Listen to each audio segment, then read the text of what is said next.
বাংলার মানুষ শান্তিতে থাকতে পারবে একমাত্র ইসলামিক দল বাংলাদেশ জামাত ইসলাম। এইয়া ছাড়া বাংলাদেশে শান্তিপূর্ণভাবে চালানোর মতো কোনো দল এখন পর্যন্ত বাংলাদেশে নাই, আমি এটা মনে করি। ইসলাম হলে তো ভালো হয়, বুঝছেন? ইসলামিক দল, আমরা যেহেতু মুসলমান, হ্যাঁ, ইসলামিক দল হলে আমার মতে ভালো হয়। জামাত ইসলামের দরকার আছে এখন। এই বাংলাদেশ চালা যাবে, বাংলাদেশ এটা মুসলমান কান্ট্রি।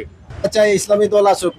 আমরা দুই দলই দেখছি, দুইটাই অবস্থা ভালো না, দুইটাই খারাপ, মানুষের সাথে জুলুম করে। হ্যাঁ, আমরা চাই ইসলামিক। বর্তমানে তো ইসলাম। সামনে কোন দল ক্ষমতায় আসলে আমার মনে হয় জামাত আসলে ভালো হয়, অনেক দিক দা, সব দিক দা, মানে হাদিস মোতাবেক দুনিয়ারা চলবো। এরা কি করিবে? আমি জামাত, আমি তো জামাত।